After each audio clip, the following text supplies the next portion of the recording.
And welcome to Level Up, Real Talk that takes you higher. I am your host, Angee from the B. Welcome, welcome, welcome, everyone. And thank you guys for hanging out with us this beautiful Sunday afternoon. Hey, everyone who is watching us on Facebook, you guys can head on over to The Real Level Up. That's The Real Level Up on YouTube. Now, we've been having some technical difficulties on our YouTube page, but you guys, thank you for being so very patient with us as we are growing here at Level Up, becoming a part of a couple of platforms that are on, virtual like YouTube and Facebook. So we just want to just thank you guys for just being patient with us as we are growing. Well, with all that said, the other thing that I want you guys to be aware of that, yes, we were not on last week. As you guys know, we take very serious about family first. So thank you for granting us that day off last week as we were spending time with our family for the holidays. And just so you know, everyone who watches us on a regular basis, we take those Sundays off that are after major holidays. So the next major holiday, which everyone doesn't believe it is, but Mr. Scribe is probably like, Angee, that's not a holiday. Yes, it is. It's a holiday for Angee because it's Super Bowl Sunday. Super Bowl Sunday for Angee is a holiday. Sorry. So the next, and Mr. Scribe. Hey, Mr. Scribe. Same thing for you, right? Absolutely. I've been watching the Super Bowl every year since the late 60s. So it's been a tradition to watch. Even if my team is not in it, I still watch. Still. Hey, look, it is an American holiday, okay? So, yes, I'm a big time football fan, you guys. So, please forgive me. I always take Super Bowl Sunday off. I love you guys, but that is another family time for me and my family, and we enjoy one another during that Super Bowl family. Look, I'm raising two boys. So, guess what? I'm going to have my boys over, enjoy that time with my family. So once again, that will be the next time that we are off, February 13th. In case you didn't know, Super Bowl Sunday will be the next day that we take off going live. All right, well, we have another exciting show for you guys. Oh my gosh, let me tell you something about this beautiful lady that you guys are watching on our screen right now. Back before, I think it was maybe in December, I was trying to get her on. Something happened with me and my family. We couldn't get her on then. But then the next time, something happened with her, with her family situation. So, being who we are, once again, family first. And when Sylvia Franklin said, Angee, I can't do it. Something is going on with me and my family. Can we do it another time? I said, absolutely yes. But I never forgot her. I told her during our pre-show that I just was waiting on the day, a perfect day to have her back on, you guys, and God granted that. Welcome to the studio by way of Blue Jeans, because we're trying to be COVID compliant. Sylvia L. Franklin, welcome to the show, Sylvia. We are so excited that you have decided to be with us today. Thank you so much for having me. I am so excited, and I do feel it was intended for this day to be what it is, despite all the obstacles that tried to be in our way prior to today. But please understand, we are strong and we are resilient, and we are here, and I am here and honored to be here. So thank you so much for keeping me in mind. Oh, absolutely. Ladies and gentlemen, let me tell you how she became one of our honored guests of the show. I think it was back in October. I put out a question that said, "What if?" I'm paraphrasing. Lord have mercy. My best friend and my business partner know that I can, for the life of me, I cannot remember verbatim, words that I might have said, anybody have said. So I'm paraphrasing what I wrote in my post that day. And Sylvia, it was one of those days where, gosh, so much was going on about mental health across this nation. And I posted on my Facebook page, would you guys be interested in me doing a show on mental health? And Sylvia, the responses that I got that day. Ladies and gentlemen, it is the reason why Level Up is making a commitment not to do just one show about mental health. We're going to do several shows throughout this year in 2022, about mental health. And the reason why I'm saying that is because you don't want to miss any part of this show today. My goodness. When we had our pre-show with Sylvia, we had to say, stop, Sylvia, stop. We want you to share this with our audience. And she was another person that said, what am I going to say? You guys want me on for 2 hours? What am I going to say in 2 hours? Watch what happens, Sylvia. Look at her, y'all. I love her. This is why I love her. I love her. You guys, with her humble spirit and with her unprecedented and unapologetic about mental health. That's why she's here. A friend recommended her. She didn't even know I posted it. But the way that you came to us, Sylvia, that's why God said to me in my spirit, it's Sylvia. Bring her on the show. Bring her on my show because she gets it. She has a heart for what I want my people to know about mental health. So once again, Sylvia, thank you so much. Thank you for saying yes to us again. Well, I appreciate it. And you are absolutely right. When you say mental health is such a broad category. And fortunately and unfortunately, I mean, people they know what they know. And there's so many different layers and components and breakouts and all of that. But first and foremost, I just want people to recognize and it become a normal thing to take care of yourself mentally, to be just as important as going and getting your dental cleaning every 6 months or going and getting your annual visits, getting your mental, checked up, because it is the engine of your body along with your heart. So it is just it's equal important, if I may drop a collegiate word on y'all today. Do it, Sylvia, throughout this show. Yes, thank you, Sylvia. Yes. Well, listen, we're going to take our break, but before we take our break, you guys, of course, Mr. Scribe, I'm going to throw that microphone back to you, Mr. Scribe, so you can set the tone of our show. Go for it, Mr. Scribe. I am prepared. I'm going to read from 2 Corinthians, the 12th through the 14th verse, and it reads, "For if there be first a willing mind, it is accepted according to the man that hath, and not according to that he hath not. For I mean not that other men be eased, and ye burdened, but a equality, that now at this time your abundance may be a supply for their want, that their abundance may also be a supply for your want, that there may be equality." Woo, Mrs. Scribe, I don't, look, I don't even know what you're doing with you and your Father in heaven. Well, obviously you guys have a connection. And thank you for that scripture. Thank you for setting the tone. And I'll do this. I will continue to set the tone with the words that God gave me, and I will do this in prayer. Let us go to God in prayer. Dear Heavenly Father, I just want to thank you, God. God, I just want to thank you that you have given us this day. This day that, God, as I look out my window, it's another beautiful, crisp, and winter day. But God, you allowed each and every one of us to get up this morning, and in health, the health that we have, first of all, in sound mind. God, this is what we're talking about today.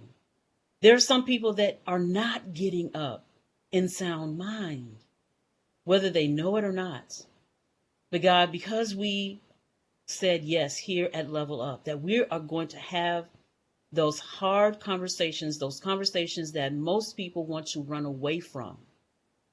And even some of us as brothers and sisters in Christ, we want to run away from it because it can be so hard. It can be so touching. It can be so sensitive. But God, we can't continue to do that because of the God that's who you are in us. We have to learn to love one another in this. And that's why we're having the conversation. God, I just want to thank you, first of all, for my co-host always saying yes, my brother in Christ. God, thank you for giving him your word that we need in this moment in time. because that's first where we need to go to understand what we need to do next and what we need to say to one another. And God, I just want to thank Grace.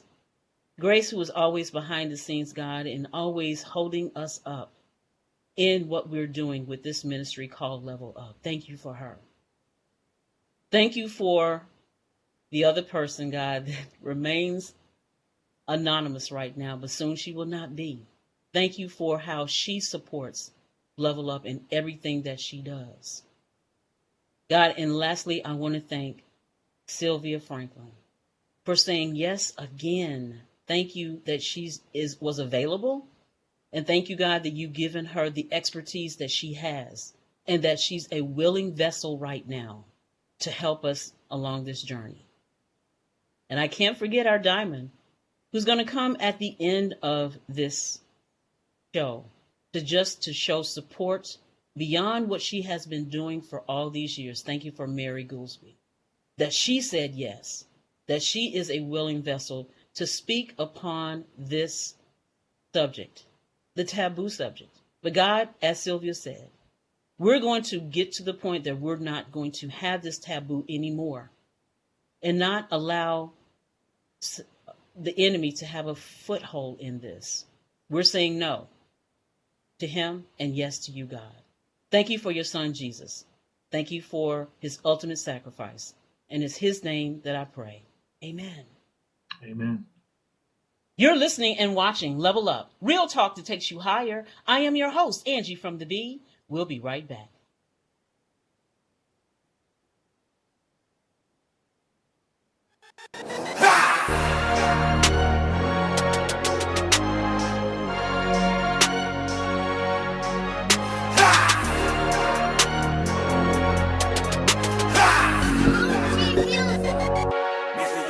Make sure you keep that same energy. Make sure you keep that same energy. Make sure you keep that same energy. Make sure you keep that same energy. My G, coming through the crowd raw, big dog, you don't really wanna feel these claws. See, God loves me anyway despite these flaws, so I gotta get a little buck while yeehaw. My God giving y'all the blessings, so I never tap out, no time for stressing. I'm confessing that I'm still learning lessons. When I get knocked down, get up stepping, cause I know how my blessings flow. Started from the crown down to the tiptoe. Holy Spirit, you don't wanna miss this flow, cause I'm talking about you and the whole trio. The Father's on top and they call me mijo. For my Latino, just Jesucristo. My God, my lingual, if you didn't know, I'ma speak English, me amigo. Make sure you keep that same energy. Make sure you keep that same energy. Make sure you keep that same energy. Make sure you keep that same energy. Make sure you keep that same energy. Make sure you keep that same energy. Make sure you keep that same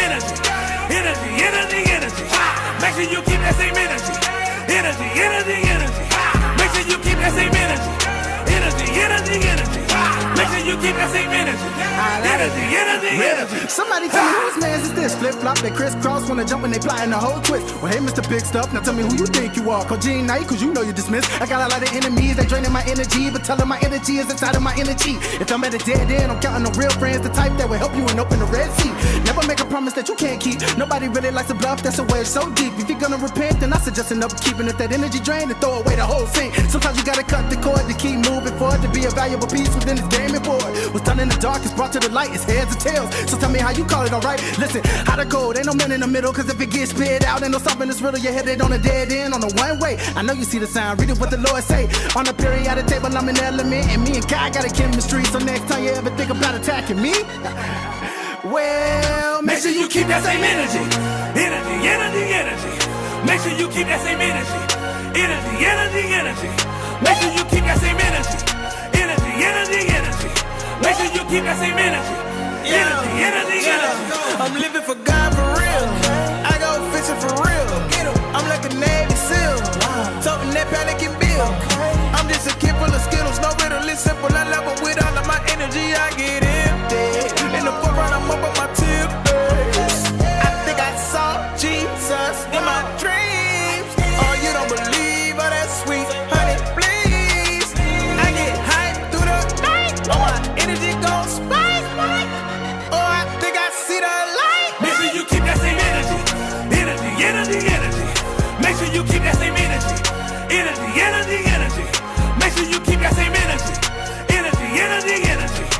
Make sure you keep that same energy. Energy, energy, energy.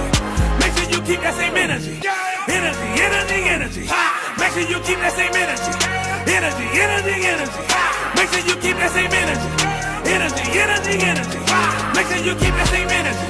Energy, energy, energy.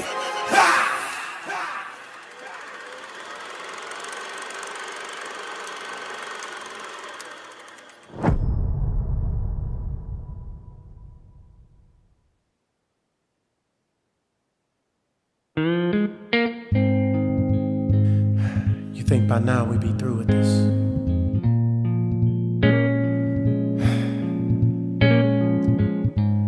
You think by now we'd have this thing figured out?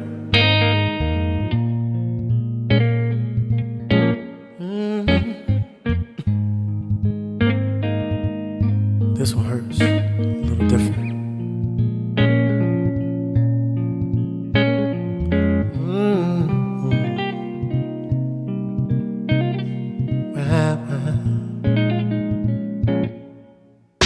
Oh, something's different this time. Oh, yes it is.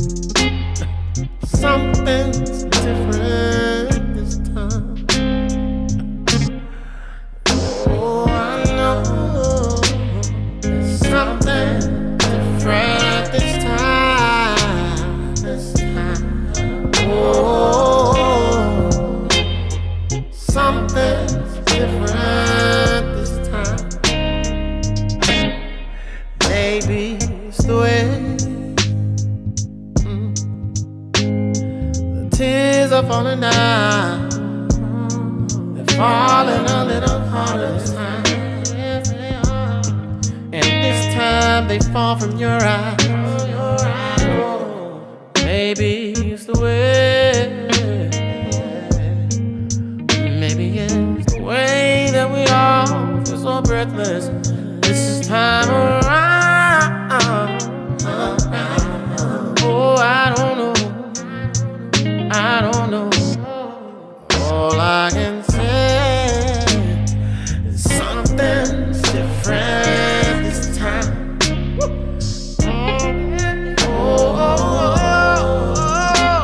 There's something different this time.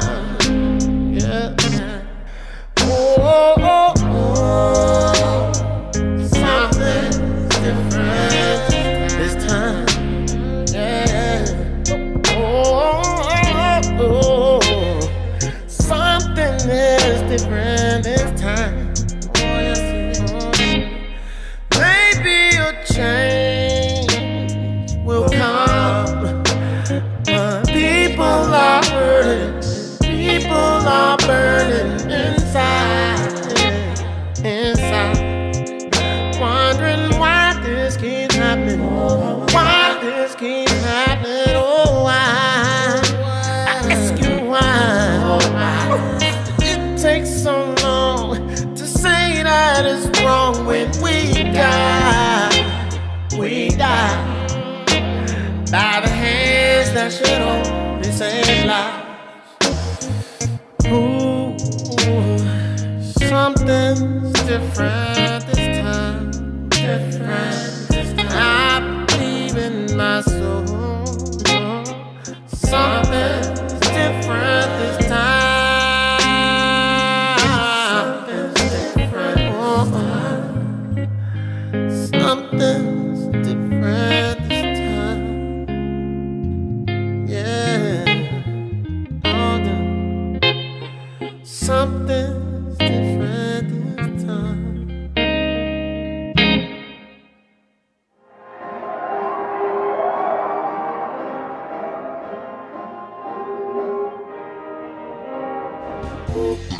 What you want, baby, I got it. What you need, you know I got it. All I'm asking is for a little respect when you get home. Hey, baby, when you come home, darling, I'm every woman. It's all in me. I can read your thoughts right now. Everyone from A to Z. I knew something was wrong with my body. My name is Kelly Bryan, and I am the face of a type 2 diabetic. I am also the author of a book series called Numbers that is available on Amazon. The series is about how I use the low-carb diet lifestyle to get my numbers in non-diabetic range. I am living proof that it is possible to go from a 16.6 A1C to a 5.2. So let's kick type 2 diabetes, one number at a time. Hey, this is Nolan Holloway, aka Mr. Scribe. Just letting you know that I have 3 books of poetry that's available on Amazon.com. So when you get a chance, go to Amazon.com, look up Nolan P. Holloway Jr., not Mr. Scribe, and pick up one of my books for your enjoyment. Peace.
It's your girl, Dr. Monique Frazier, owner of Prestige Decor and More.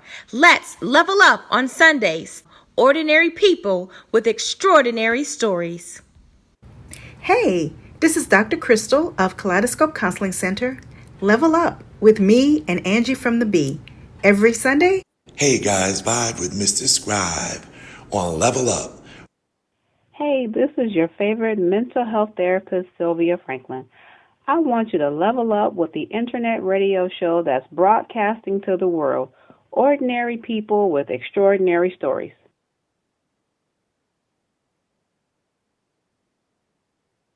And welcome back to Level Up, Real Talk that takes you higher. I am your host, Angee from the B. Welcome, welcome, welcome back, everyone.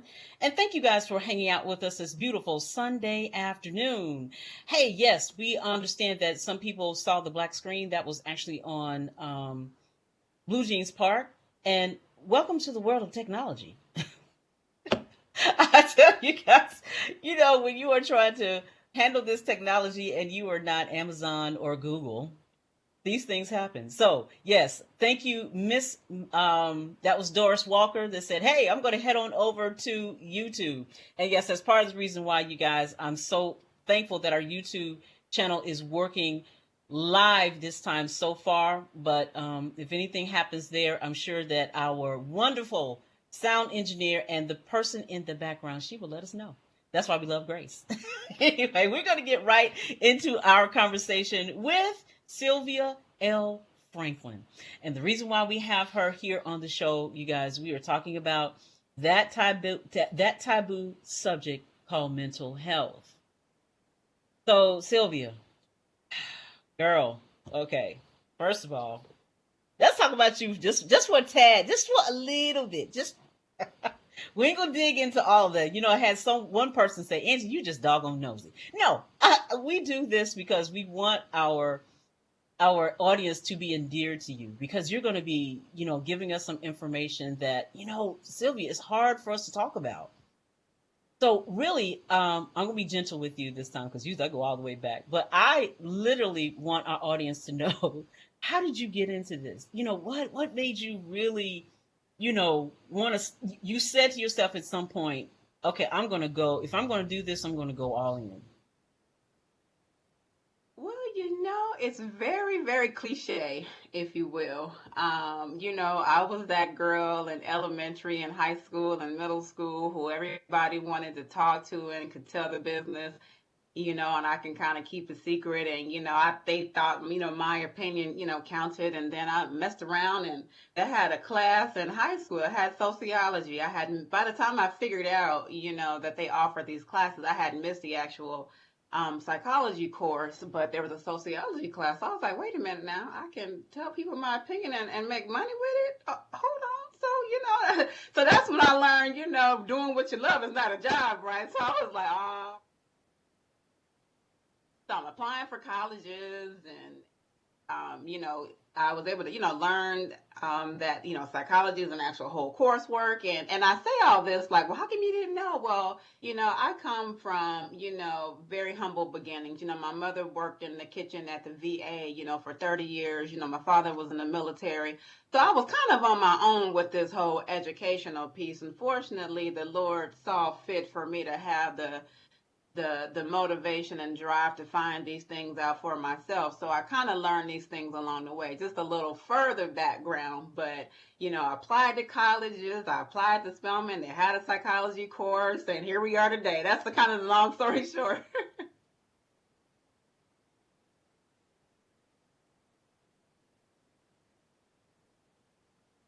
Fortunately, I know you're just asking me some good stuff, but I just can't hear. Girl, look, and look, that's why I need my co-host, because he's like this. Angee, we do that to each other. Angee, turn your mic on. And I was trying to play along for sake of, the part, but I was that's good, Sylvia. See, Sylvia, you right on board. You ain't got to play along. Listen, Sylvia, real talk. Look, it says real talk that takes you higher, girl. Angee, look, girl, let me help you out. I'm playing. Well, no, what I was going to say is, yes, you are a Spelman grad, and actually it was another Spelman grad that introduced us to you. Thanks. Let me give her a shout out. Thank you, Trina Williams. Oh, that's my girl. Thank you for bringing, another family member to this fold right here, because look, girl, I love your spirit. I loved it even when you and I were starting to get to know each other, and we were talking about this subject. Because, like I said, so many people want to run away from it, and you didn't. And Spelman, though, did you meet more people that just kind of had that kindred spirit, had that, you're now that you found that, oh, this is a coursework. Did you find, like, right off the bat that, okay, this mental health thing is this is real? It is very real. It is very simple and complex at the same time. Mm-hmm. There's a lot of layers. There's a lot of directions you can go with it. There's a lot of overt and covert ways that it impacts different, facets of life. I mean, it is ever evolving. We could, again, talk all day about that. But there's, even at the level where I am now, there is still so much more, because while we're in the current times that we're in, we're actually creating a new, category, if you will. So we are living a part of the current mental health evolution, if you will. So I'm kind of excited to be a part of that. So I don't really know what any of those numbers look like right now, because I'm kind of in the trenches of it all. But whenever we're able to sit down again and look at our notes, I'll be able to tell you about that. How did you find, Sylvia? How did you find when you got into, because you were interested in that psychology piece, and we know that between different ethnic groups, mental health is looked in a different way. Did you get any pushback when you went into the field saying, well, why is a African-American woman doing psychology? Because a lot of times we don't really deal with it as a people as far as mental health. Mm-hmm. Yeah, there's definitely pushback on different levels. But for me, I try to, and I don't know how this is going to come across. I'm going to say it and then I'll fix it. I try to work smart and not hard. I try to work where I can give the most impact with the tools that I have that work for me, and try to educate and bring people into, where they aspire to be, if you will. So I don't really try to go upstream. I try to go with the flow and bring it back to where it needs to be, if that makes sense. So while I know it's there, I am an advocate and supporter of especially those things as it relates to our community. But I try to place myself in positions where I can be, the most impactful. But that doesn't mean I'm not going to be experiencing some type of fight, something I have to kind of, put my feet in the ground on. Well, Yeah, I I was mean, asking that, in reference to we as a people, we know our history and the Sure. traumatic things that we've gone through, even though we may not have been part of it, we're still in it as a result of all the history Oh, that's taken absolutely. place. And it does have takes a mental toll on how we're viewed and how we're treated in certain situations. So that's why I was asking that question. Yeah, and along those lines, we have to make sure that we're still aware of that, because as each generation comes along, people seem to think that they're removed from it, but there are a lot of issues that are very much still present. They're just wearing different cloaks. So, I try to make sure we still have a level of awareness, because when you look at our history as a people, hundreds of years versus, the last 40, 50, 60 years, 40, 50, 60 years is not a long time, right? When you look at it from a math perspective. So we can't get comfortable just yet. The work is not done. Wow. And it's funny you said that it took you a while to even find this this course, that hey, there's coursework in this. And sometimes I often wonder, is that a setup in our community for that? Because if you can keep a people down, and they're not in a position to heal, then you can kind of control them in some Manipulate them, absolutely. So what's your Yeah, I thought think on that though, Sylvia? You got I feel I think I touched on something, because I see you. What's you your thought know on that? what, and to a degree, I think there is a little bit of both, because I think there's a group of people that recognize that and are consciously doing something about it, and then I still think there's a community of people who are trying to prevent, growth and development, if you will. And so I'm gonna give you an example. When you look at some of the curriculum, Okay. that's designed to, some treatments are curriculum based. So there's actually this, manual where all these lessons and things are there. And when you look at some of these lessons, it's kind of like, this don't really speak to we'll say the 40%. It speaks to the 60%. And so we have to supplement that material, or we have to bring it, into our community in a way in which it applies and we can relate, right? Wow. So to answer your question, I think there's a little bit of both that's still in existence. So it's kind of like, well, do you want to work to change this narrative over here, or do you want to, work with what you have and make it relevant for our people, I try to do both. Gosh, no, thank you for but thank you for giving us that perspective in that, because that once again, some people want to brush it under the rug, and to your point, Mr. Scribe, sometimes it's not just us. It's other people that own the power sometimes that will and I'm trying to be careful, because I don't, first of all, let me put this disclaimer. I don't think it's all of them that own the power that want to do this.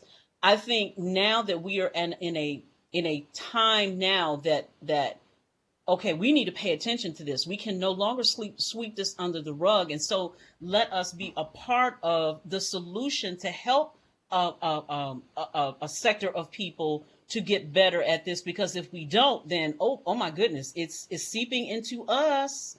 And I'm not having that American dream anymore, because I saw what happened to George Floyd when that knee was on his neck. Now I'm mad.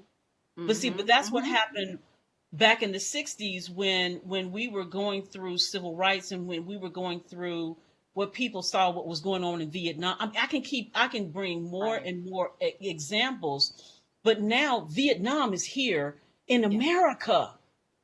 And that's where we have to say, stop. We are the land of the free, and why are we not living free? We're not living free, ladies and gentlemen, because there's another jail that's going on in people's minds. We can be locked up, we can be in prison in our mind, and just and be walking around like a walking man dead is what I call it.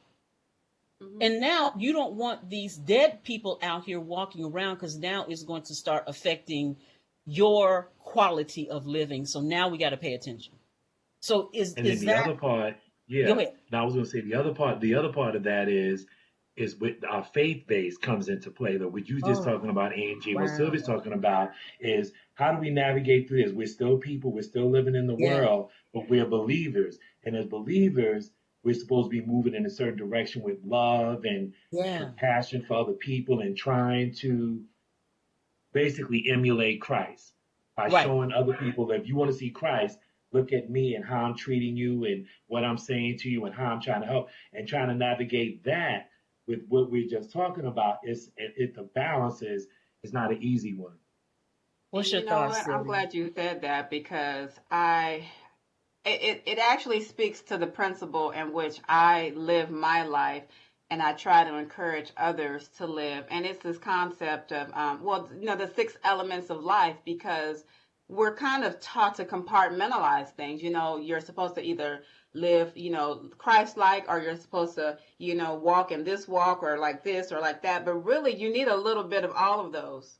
You need to have that spiritual component. You need to have that physical and mental wellness. You need to have your job and career in place. You need to have your education in place. Wow. And so when I say education, I mean things that feed your learning. That could be reading a newspaper. That could be going to the library. That could be reading or watching, CNN. Those are the things that teach you something you didn't know before you read it or saw it, right? So I don't mean necessarily limited to going to college. It's just a learning environment. And so and then there's that me time, that leisure time. And so it is thought that if you are satisfied in all these different categories of life, then you are, to live a healthy, balanced life. However, that's in a perfect world, right? So it gives you a blueprint in which to guide your life, so you can have always have something to work towards, so you won't kind of be a lost soul, if you will. Mm-hmm. And I can kind of go on and on about that. But my point with that is you can have both. It's best that you have both. You have that spiritual component. You have that part that says, I live in this type of world, and these different things coexist at the same time. And I think that's where the tug of war can be, because we haven't accepted the fact that certain belief systems can coexist. Believing and agreeing are different. Ooh. Understanding and acceptance are different. Wait, hold on now. Hold on. I got one more chapter on that. Come on, girl. So, and going back to what I was saying about things that are geared towards our community and things that are not, I believe that you need to learn both, right? Because you always need to know what all the players are doing, right? You got to know everything that you're exposed to in order to make what we call an informed decision for yourself. And so sometimes you need to know what everybody is thinking. And sometimes that power is not power, it's ignorance. Okay. They don't know. Good point. They don't know. Should they know? Maybe. Do they know? Maybe. Could it be both? Maybe. Now, these are just my thoughts and my perspective. Let me add that little disclaimer, because I don't want y'all to know. Don't do that. This is how I was just going to echo, right? Sylvia. I was just going to echo. Basically, to me, it comes down to just meet people where they are. If you meet a person where they are, you're not trying to be over it. You're not trying to talk down to them. You're not trying to act like you're better than them. You're just meeting them human to human. And that's where your beliefs, and that's how Christ was. Christ met people where they were. He didn't try to elevate himself or make them feel inferior or anything like that. So I think that's what I try to do as far as not putting myself on. And I think that's where a lot of believers make a mistake, because once they get so-called saved, they put themselves in a different place. So when they meet those folks, they're condescending in a way that maybe they're not even aware of. Right, absolutely. Well, listen, guys, we got to take our break, but I do want to, give a shout out to some people have made it over, Mr. Scribe, to our YouTube channel, and they are in our chats. Thank you to Doris Walker and Tracy Weaver. Doris is saying, I'm watching here, and gave us a heart. But she also said, yes, mental health is a vital part of our life. Tracy said, great subject for our community. Black folk imprison themselves because we don't use the resources available for fear of invasion of privacy. Woo! Stick a point right there, Sylvia. I know you want to tackle that one right there. Oh, thank you, Tracy Weaver. We're going to talk about that when we come back from our break. You're listening and watching Level Up, real talk that takes you higher. I am your host, Angee from the B. We'll be right back.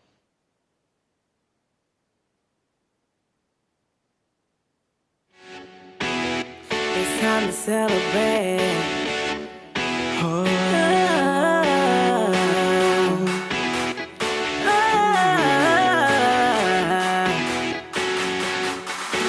Now that I am free, I gotta tell my story. Oh, he's been good to me. Nothing can stop me, no. Even if I gotta jump through the loops, I can't be stopped when I jump in the booth. Cause I represent the one who can run through a troop. I'ma reach this goal like I jumped through a group. I'll be back in a minute, I only roll with the pack of winners. No loser from the start, right back to the finish. Past the finish, got a reason to dance, you never catch a written finish. Now that I am free, gotta tell the nations, he's been good to me. Join the celebration. Celebrate, celebrate, celebrate. Come on, let's celebrate, celebrate, celebrate, celebrate. Come on, let's celebrate. Wanna dance the night away. Party till the break of dawn. Dance the night away. Dance like nobody's watching. Lose time like nobody's clocking. Break through like nobody's blocking. Choose freedom like there's no other option. I sing and I run when I think about all the things that I've done. All washed away because of the sun. Now ain't nothing gonna stop my fun. I run. Now that I am free, gotta tell the nations, he's been good to me. Join the celebration. Now that I am free, gotta tell the nations, he's been good to me. Join the celebration. Making a way, he's making a way. All the chains he's breaking away. He's making a way, he's making a way. Making a way, he's making a way. He's making a way, he's making a way. He's making a way, he's making a way. He's making a way.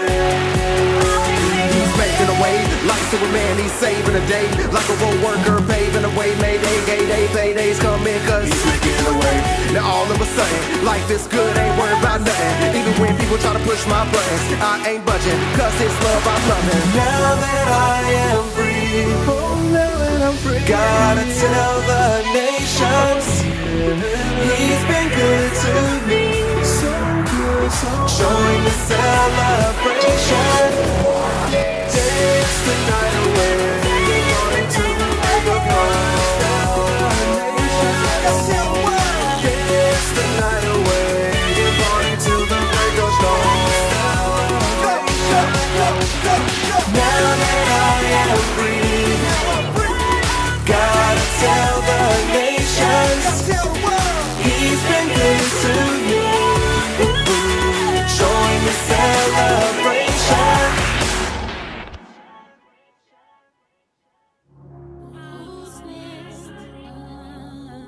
You and I have to let the man know is we are peaceful people. We are loving people. We love everybody who loves us. But we don't love anybody who doesn't love us. We're nonviolent with people who are nonviolent with us.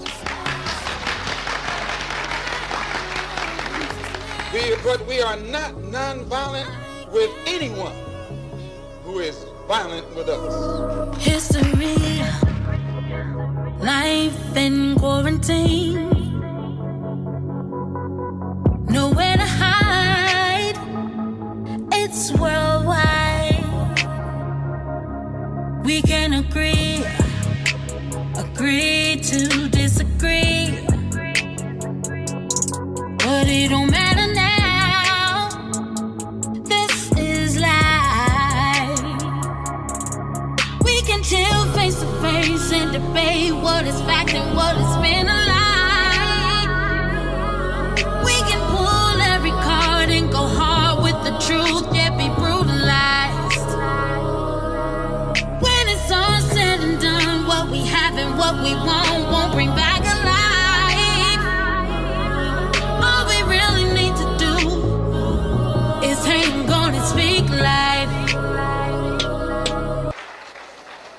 about the complete independence of people of African descent here in the Western Hemisphere, and first here in the United States, and bring about the freedom of these people by any means necessary. In every way, let the people see, let them see, and make sure you know you're right. Oh, when you speak, don't believe, no, this is your defeat. Don't incriminate your mind.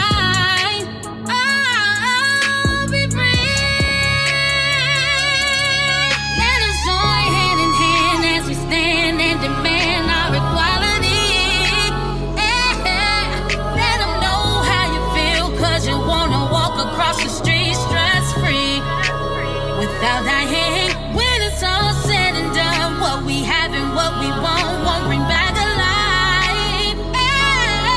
All we really need to do is stand strong and speak up. It's your life. Come on. Will you fight? It's time.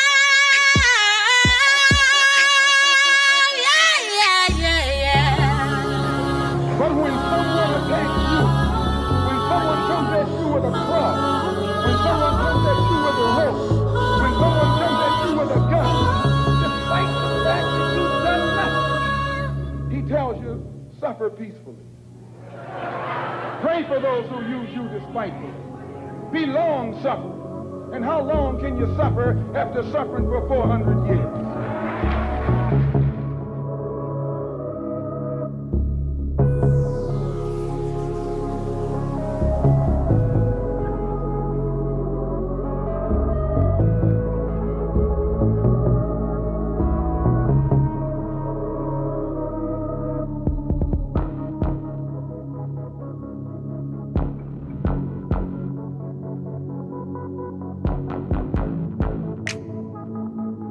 Have you ever felt like no matter how hard you tried, things just still go wrong?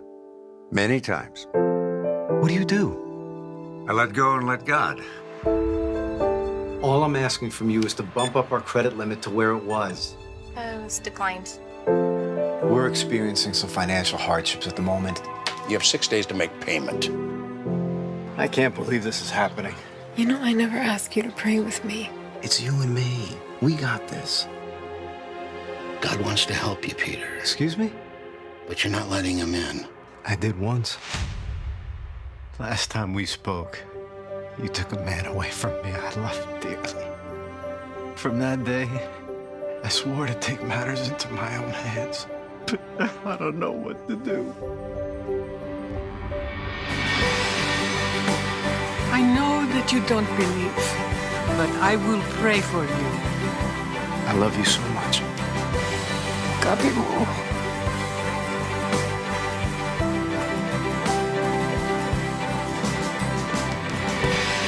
It was a miracle. You believe in miracles? Listen, if you need me, you call me.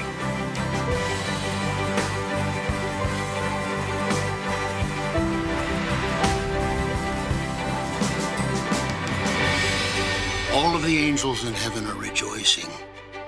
You gotta know that everything is gonna be okay. Hello, my name is Rodney Damon Collins. I'm an actor, producer, author, and speaker. I'm excited to share my first book entitled Shattered, A Journey Through the Pieces. I wrote this book because there are millions of people like me in this world who are searching for purpose while navigating emotional distress. This book is for anyone who wants to be the producer of their own life.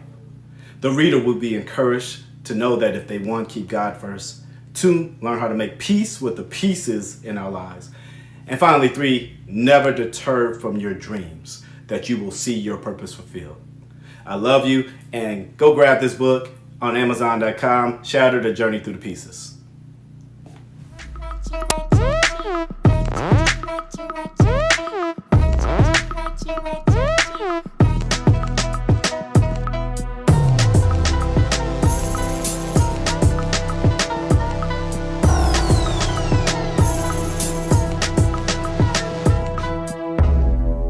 Hi, this is Amos Johnson, pastor of Church for Entrepreneurs. Let's level up. Check them out. You are listening to Level Up with Sisters of the Skies Incorporated. Hey, this is Richard Shaw Jr. Make sure you're believing again. Also, level up. Hey, this is Gina A. Townsend. I'm joining the real Level Up with your host, Angee from the B and Mr. Scribe. Real talk that takes you higher every Sunday, live on Facebook and YouTube. Vibe with Mr. Scribe and Angee from the B, from the real Level Up, Sundays. Level Up, Sundays 3 to 5 on YouTube. This is Allison Feliciano. Listen or watch Level Up each and every Sunday. Keep it locked right here. And welcome back to Level Up, real talk that takes you higher. I am your host, Angee from the B. Welcome back, everyone. And thank you guys for hanging out with us this beautiful Sunday afternoon. And once again, we want to say very sorry to our Facebook subscribers. Look, it's... I don't even have the words to say, Mr. Scribe. But what you guys can do is head on over to The Real Level Up on YouTube, and you can watch this show in its entirety. All right, let's get right back into our conversation with Sylvia. I just, sometimes I want to call her doctor. She said, I'm not a doctor. I started to say it again. I'm not a doctor, but very soon. I play one well on television. No, I'm just kidding. So anyway, we have Sylvia L. Franklin in the studio once again by way of Blue Jeans because we're being COVID compliant still, but we're so excited. And really and truly, Sylvia, we have been having some amazing people on our show because we are being COVID compliant, and people can join us with this show at the comfort of their own home. But we do miss meeting them in real life, though. This would have been a joy to be able to get together, the three of us, and to meet you for real. But like Angee said, COVID compliant. Being COVID compliant, y'all. She's not on the. She's not at Spelman right now, though. She's a great alum from there, and she's representing Spelman College in the house. I love it. I love the background, girl. But I want to get right back into, the comment that Tracy Weaver had said. She's watching us on YouTube. And yes, Facebook people, you can make comments on YouTube. So head on over to YouTube. You have to sign in to make your comments. Not only that, you also can share. I have some people that are asking, how do I share? There is a share button on YouTube there, and all you have to do is hit that YouTube arrow. It's not necessarily, you'll see it as an arrow. It is a button, but it looks like an arrow. So hit that share button there. I actually just shared it to our Twitter page so that more people will be aware about this conversation and more people will chime in this conversation. So we're watching your questions and comments on Facebook as well as YouTube. So you can comment on either one of those platforms. All right. So going back to what Tracy had talked about, let me just say it for those of you who just joined in on this conversation. I'm trying to go through all the comments right now, going right back to what she said there, Sylvia. She said, black folk imprison themselves because we don't use the resources available for fear of invasion of privacy. Woo, Tracy done hit something right there. What do you have to say there? Yeah, I had to sit with that one. I'm like, oh, wait. So that is kind of two-part for me. Okay. When you say imprison themselves, I look at that as sort of a self-protection for maybe bad experiences that they've had or they anticipate, right? Versus lack of resources. Now, I will say there has been a huge improvement in the availability of resources. And unfortunately, something had to happen, but they are there, but they're still challenging to navigate. Wow. They're challenging to navigate, especially if you are in an active mental health condition. if you are unstable, and let's just say you have one of our, psychotic type disorders, and you're battling with the voices in your head versus, battling with the phone tree process of getting an appointment, that becomes a challenge. And so then you kind of retreat to other easier, accessible means of treatment, if you will, which is another whole category, which is, what we call our co-occurring disorders, or our dual diagnosis, where you have people who have a diagnosed conditions, but they resort to drugs because it's just simply more accessible. Wow. And that is so unfortunate for ourselves. But going back to the imprisonment, I think, before we got to the place where we are now, getting help for something that's going on in your head was frowned upon. I remember growing up, and I hope he's not listening, but I hope that he is. That one cousin that we don't talk about, right? Yeah. We got that cousin or that aunt or that uncle in the back room that, they just stay in there. We know about them, but we didn't tend to his or her needs. We just allowed them to be who they are because, we didn't want him or her to make our family, bring the shame, on our family. And then, of course, there was, people were a little bit more heavier involved in church. The presentation and pride, goes a long way. So yes, we've imprisoned ourselves, but it's kind of a reflex to some other things that have happened. But fortunately, we have more things, and people are recognizing that this is a part of everyday health, another a specialized medical condition that is manageable just like everything else. And I'm going to be completely honest with you. Okay. Everybody walking and breathing probably has some type of mental health condition that they're dealing with. If you're not, you're in huge denial, because it comes in spectrums. It comes from 0 to 20. Right? So we all suffer from, whether it's situational, temporary, long-term. I mean, if you've ever been in a situation where your nerves are bottled up and you can't focus and all these things going on, guess what? That's a condition. Yeah.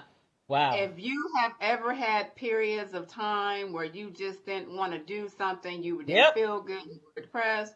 Now, I say a condition, it might be temporary. It may not be to the degree where you have to go on ongoing treatment, but we call that situational, right? It's something you can, you have the inner resilience to bounce back from. So that still may be a 0.5 or a 1, but it still exists.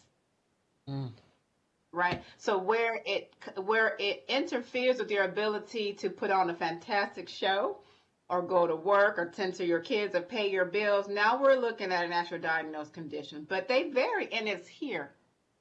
It's here. It's been here. Let's make it a part of our everyday, life and accept it, folks. Let's do that. Can we?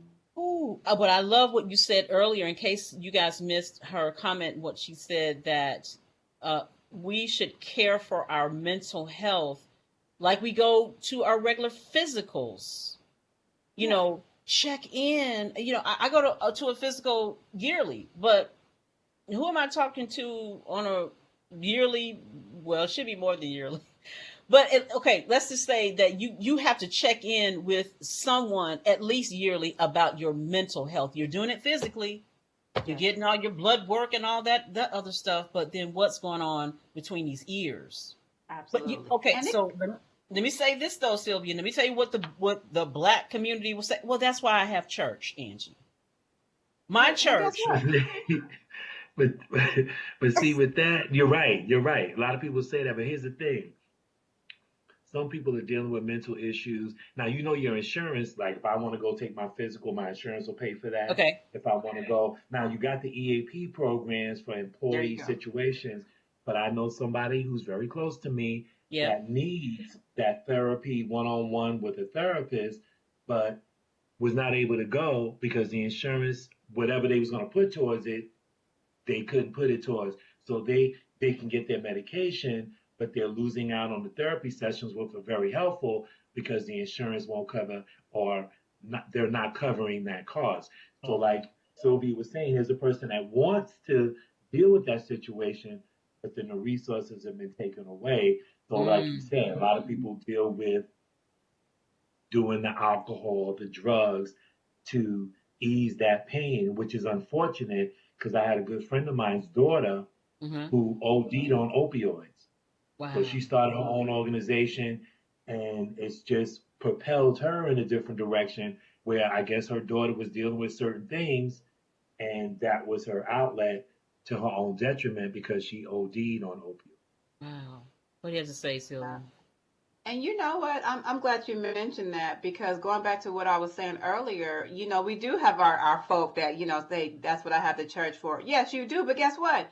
You can do both, because there's a spiritual, a religious perspective on what you're dealing with, but there's also a thought process perspective, and they can work hand in hand. And I do encourage it. And I am glad you mentioned the EAP component, because a lot of employers have offered they have a contract, and it's actually a no cost to the employee, where they have a certain number of visits that they can have, you know, each year, and it can actually be renewed. But each employer's, you know, contracts are different, and they contract with different private providers where you can get those check-ins. So if you're only doing one check-in a year, that's better than zero. That is a start. You don't have to go in, you know, start off, especially if you're somebody who's been ambivalent. You know, you going every week. I don't suggest that at all. I will go and, you know, touch your toe in, see what it's like. And then here's the other thing. You don't have to commit to that first clinician or counselor or therapist or whomever you can, I like to say, date a few people, you know. I love it. You know, we may not match. You know, I don't want you to waste your time. Your time and my time is present. If I don't give you or create that environment for you that's comfortable, where you can let your hair down and take your wig off, not me necessarily, but you know what I mean. I love you some Sylvia, y'all. I love this girl. I ain't got no wig on this dome. Put your wig back on, Mr. Scribe. Right, I will keep mine on, but if you feel that, I want to create that kind of environment where your wigs are optional, right? So, but if you are not getting that feeling from your clinician, then guess what? Try somebody else. It's okay. Because if you go to your PCP and he or she say something crazy to you, you're not going back.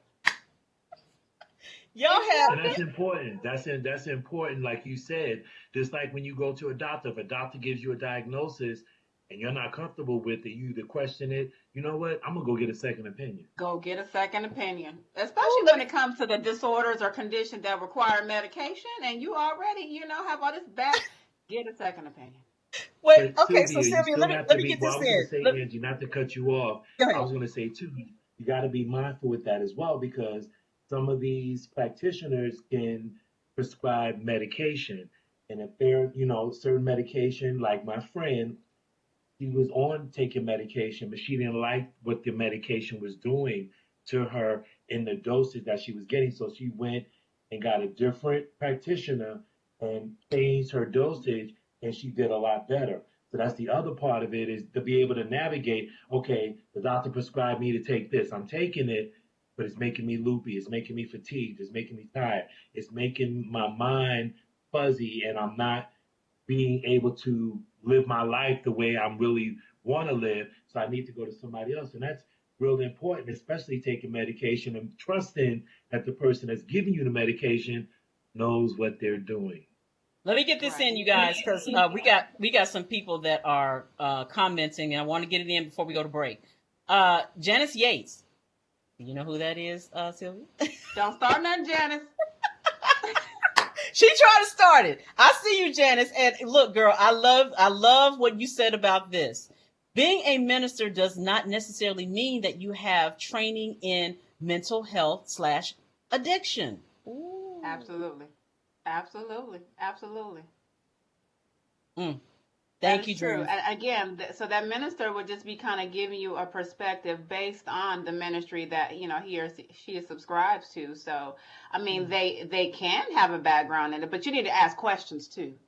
You got to ask questions. You have to be an advocate for yourself. You have to have a level of vulnerability and transparency, because if your professional, your clinician, your minister doesn't know what you're thinking or feeling, then they can't help you. That minister can't say, I haven't thought about this, or I don't, if he or she doesn't know as well. Good so point. You have to have a level of vulnerability to be able to get the optimum help.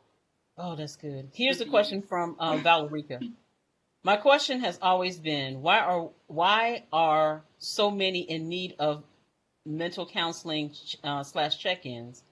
I think advances in technology play a part. Everything moving fast, creating greater demand, impatience, pressure, and stress. Just a thought.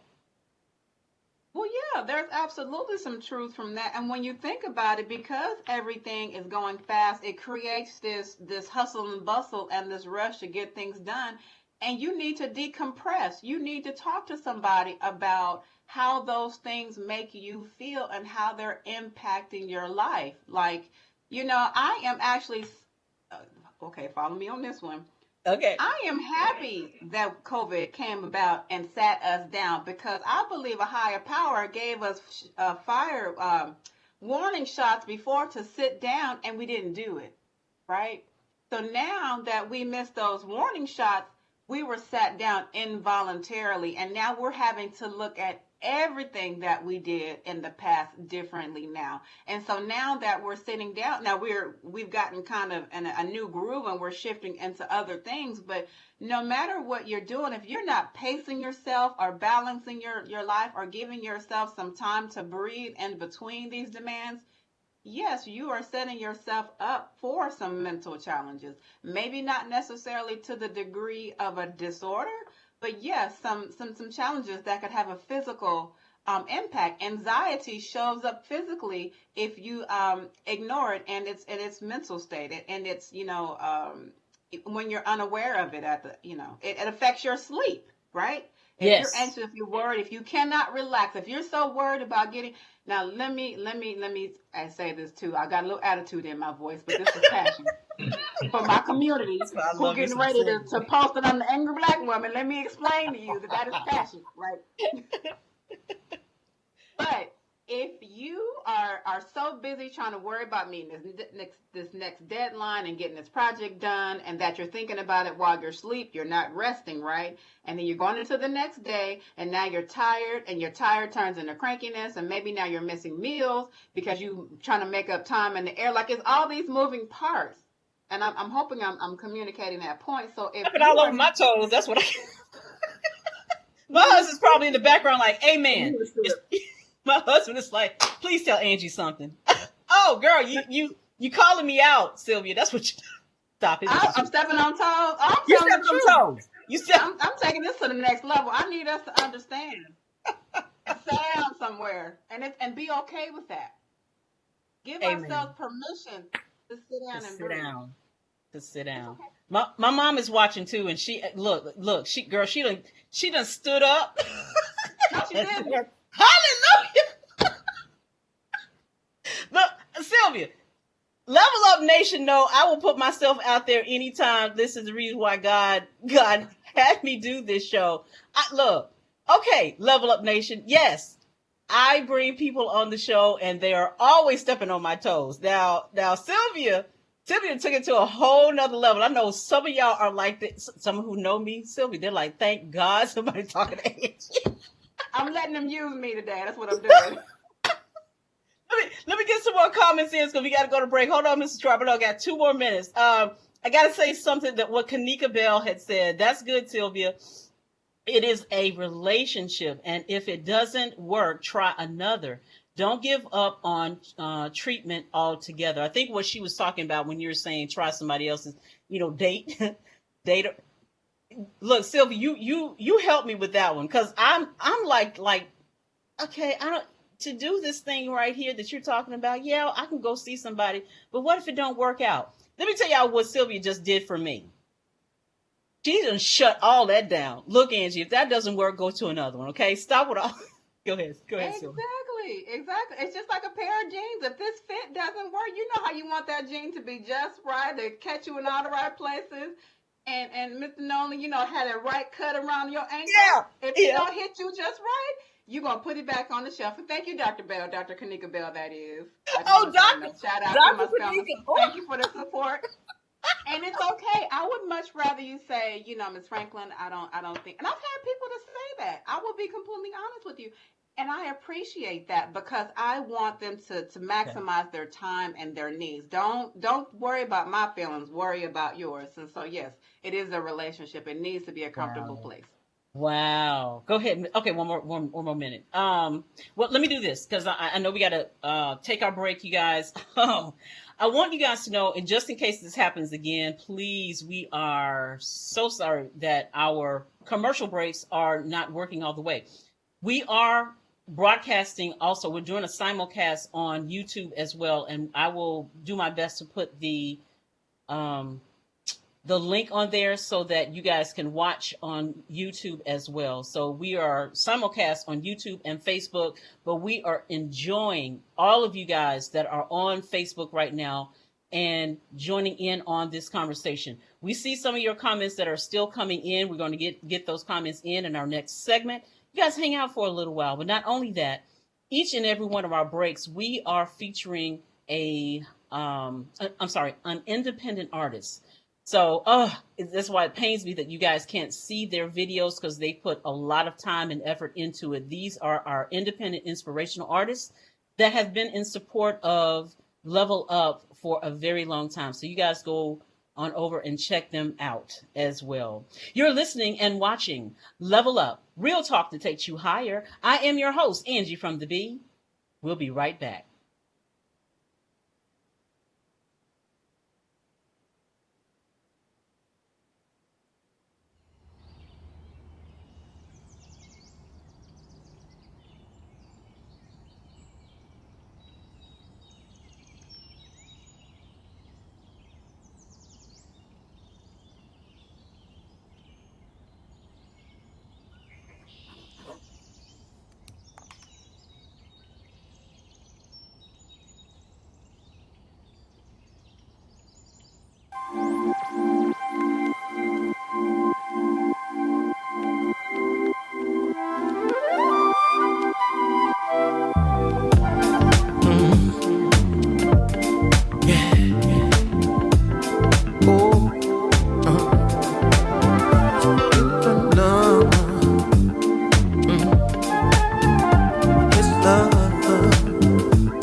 It's love.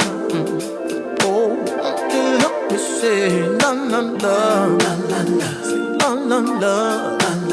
Say it's love.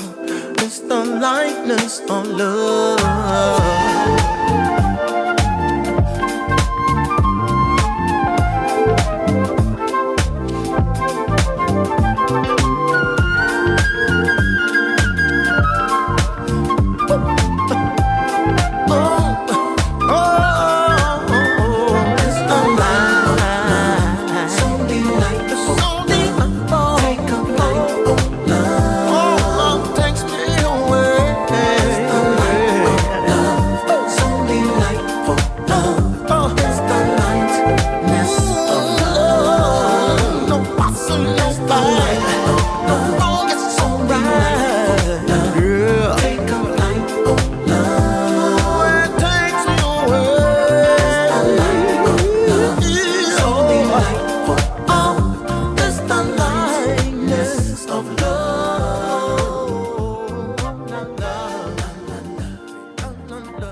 steps to survive, thrive, and boss up after a breakup is my 8-week signature coaching program designed to reset your mind, body, and spirit. Hi, my name is Shantae Proctor, the breakup coach. I am an author, speaker, and certified life coach. I wrote my new book and developed my coaching program after I healed from toxic relationships and narcissistic abuse. I help amazing women and a few good men survive, thrive, and boss up after a breakup. The next program launches Tuesday, September the 28th. Contact me at coachshantaeproctor@gmail.com. I'm on Facebook at Shantae Proctor and Instagram at Shantae Proctor Life Coach. You can also DM me if you are experiencing challenges, fears, or frustrations due to your breakup. It's been long enough that you've been walking around in the wilderness trying to figure out, who am I? Why am I here? What gifts do I have to make a difference? Well, it's time to warm it up. Discover your true identity. Unleash your gifts and impact the world to become a more bolder, braver, and courageous you. Join me, Kathy Hood, at a life-changing workshop, Warming Up, the journey of owning your power and unleashing your true self. Hey, this is Nolan Holloway, aka Mr. Scribe. Just letting you know that I have 3 books of poetry that's available on Amazon.com. So when you get a chance, go to Amazon.com, look up Nolan P. Holloway Jr., not Mr. Scribe, and pick up one of my books for your enjoyment. Peace.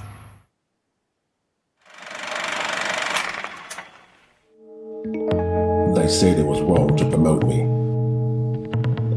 that I wasn't ready, that I would fail. Those who have betrayed me must pay. You're the first black agent. Don't be the last. Revenge is all I have left. The CIA cannot get involved, so you're on your own. Aren't we all? I'm a man who gets what he wants. Just get me the money. You have 24 hours.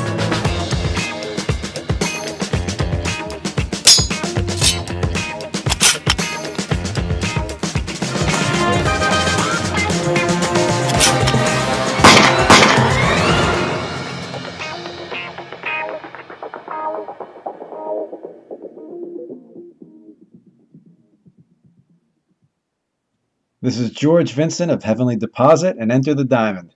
Check out Level Up each and every Sunday. Keep it locked right here. This is Minister April Leland, the spiritual soldier, your master motivator, your inspirational innovator. I want you to level up with me and Angee from the B every Sunday. Hi, this is Terry Cummings, 18-year veteran of the NBA. Keep it locked right here as we level up, giving a voice to the unvoiced with real talk. And welcome back to Level Up, real talk that takes you higher. I am your host, Angee from the B. Welcome, welcome, welcome, everyone. And thank you guys for hanging out with us this beautiful Sunday afternoon. You know, I got a little jumbled up because there's another pretty young lady that just came on and wow. She almost had me like, whoa. Okay. Miss Mary Goolsby, our diamond, is in the studio by way of Blue Jeans. Thank you, Miss Mary, for coming in and joining us on this wondrous occasion that we are talking about mental health. Now, let me tell you guys who Mary Goolsby is. I'm going to say it one more time. Wow. She is a diamond. What that means is she is one of our top fans here at Level Up. Not only is she a fan of the show, she is a major supporter of the show. A lot of the people that you see that have come on the show as whether they're artists, whether they were just guests, she has been behind that. And you know, she has also said to us, now y'all know I love to be behind the scenes, but because it's Angee and Nolan, Mr. Scribe, I'm going to do this. I'm going to come on camera. She said it yesterday, y'all. I'm going to come on camera because y'all asked. And here's the thing. She has a great heart about this subject that we are talking about regarding mental health. Mary Goolsby, thank you for coming on. I know this is a lot for you because you are the behind the scenes. You are the wing beneath one of our major artists that we put on each and every show. We play them every show. You guys check out Michael Glover. That is her son because he is an amazing artist. Just want to give him a shout out. And that's why she is our amazing diamond. So, Mary, before we get back into our conversation, I just want everybody to, just kind of tell us a little bit about yourself. Why did you decide to show your face in this place about mental health? Okay, Angee, yeah, because I said I thought Angee, bumped her head or fell out the bed when she texted me. So, but because I love her, we're all good. But just briefly, I think mental health has always been a part of my life, and it's funny how it's a part of you and you don't know it. And it wasn't until 3 years ago when my son, Michael, lost a very good friend. I lost a very good, who I considered also a son.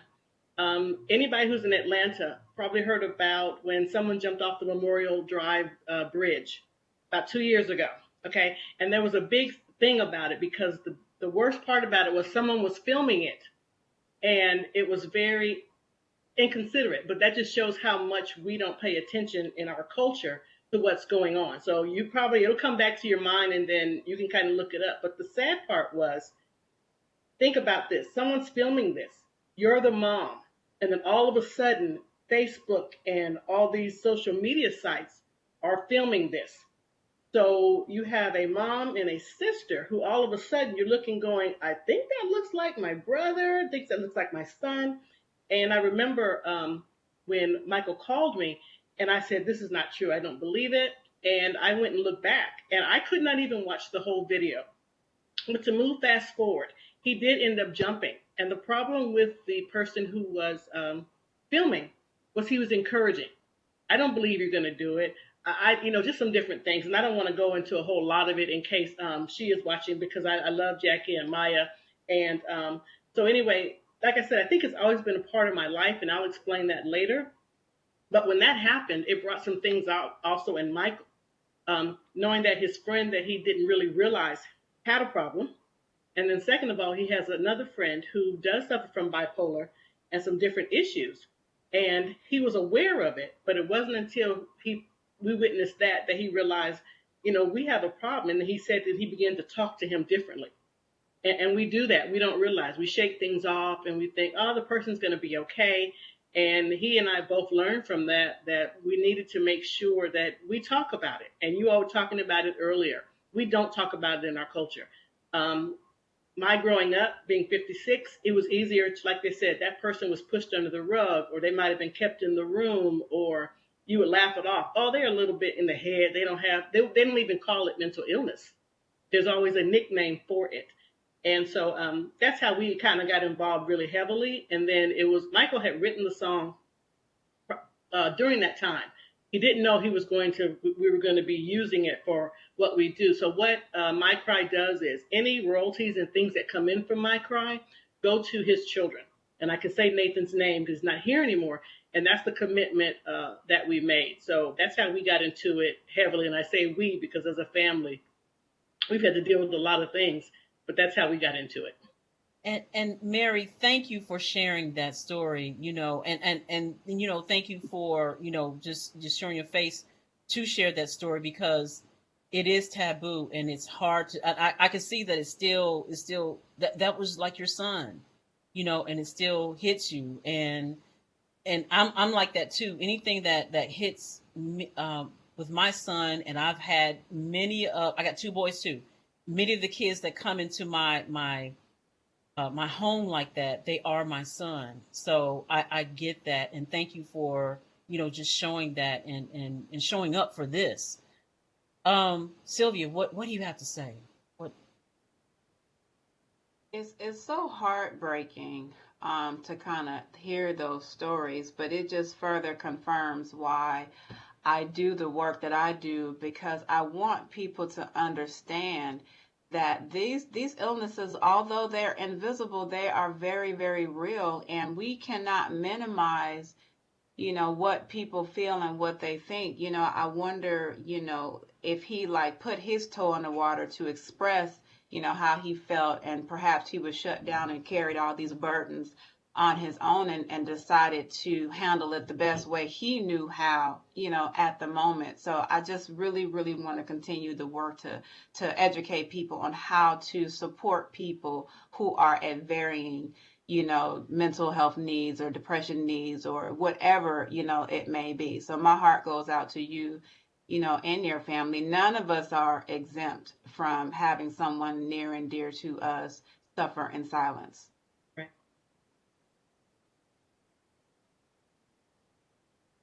I just wanted to give you. Go ahead, Mary. I wanted you No, to I'm just saying, respond. tell her thank you for that. I appreciate her saying that acknowledgement, because it does. We all go on with our lives, but bringing it up today, that brings that back up. So today that'll be a thought process and of what was going on with him and his family. But yes, many times we don't know how to help. So yes, I'm glad she's doing what she's doing because it's needed. Oh, thank you. What do you have to say, Mr. Scribe?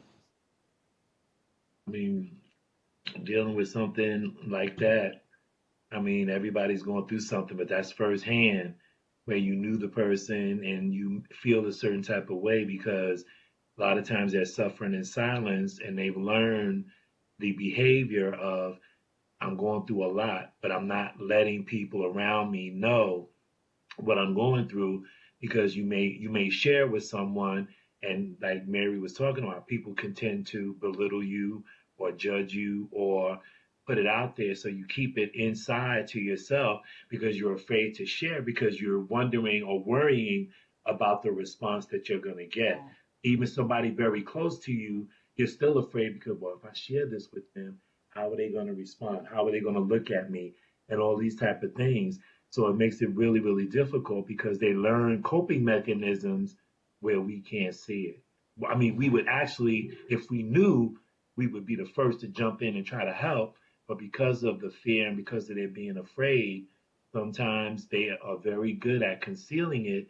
And then when it happens, we have this feeling like, well, I did know something, but I didn't know how to act on it. So these conversations are very, very important. And we have to get that discernment and pray for that because God can give us that type of wisdom where we maybe the Holy Spirit can come to us. You need to talk to that person, and you need to do something because something may happen. That's why we have to really be attuned, not only to our issues, but to be outward as well and notice the things going on around us and the people that are in our circles.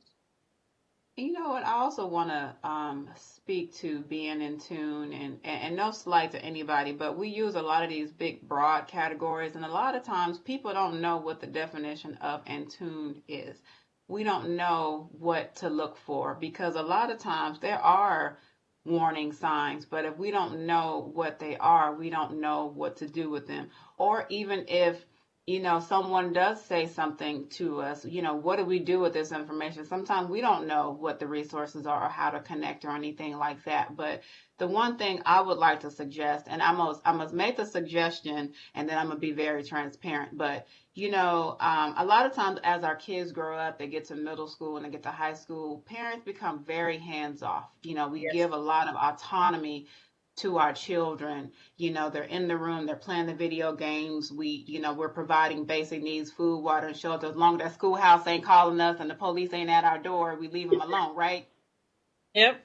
That's right. But we really need to be busting up in the room and seeing who they're talking to on Discord or sitting through 159 Fortnite dances just to show an interest in what they're doing. Because when we pulling off from connecting with our kids is really when we should be a little bit closer, because that creates an environment where we will be able to see behavioral patterns. We will see differences and changes that may or may not mean anything. You know what I mean? Mm-hmm. And so if we are closer to them, then we might be able to see it. And then maybe we still may not know what to do with that, but at least we know it exists and we can at least ask and be resourceful. We as parents and adults, and we have to be okay with asking for help, whether it be for ourselves or for our children. So I'm speaking in general. I'm not talking about anybody in specifically. And so now I want to be a little transparent. I am a licensed therapist with the state of Georgia. You can go look me up on the Secretary of State's website. Yeah, you better do that and make sure I'm still active, because I got to keep my stuff tight. But because you just to make sure, keep me tight and right. I'll probably let you know. Listen, I'm honest with mine, but I have a child who actually suffered from depression for a very long time. I'm a therapist. I can help him.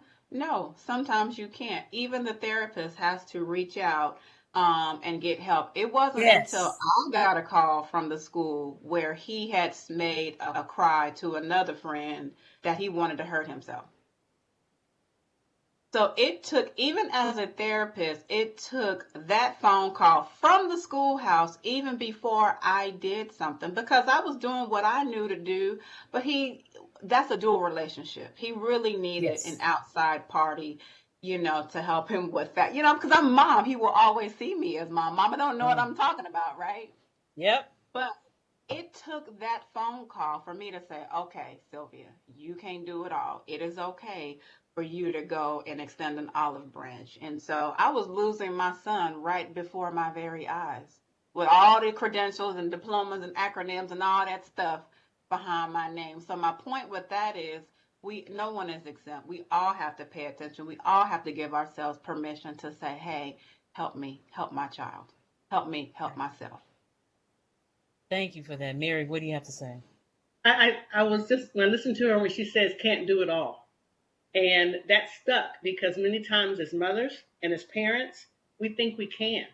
Right. And we have to also know when to say, I need some help. I need to get away. I need a moment.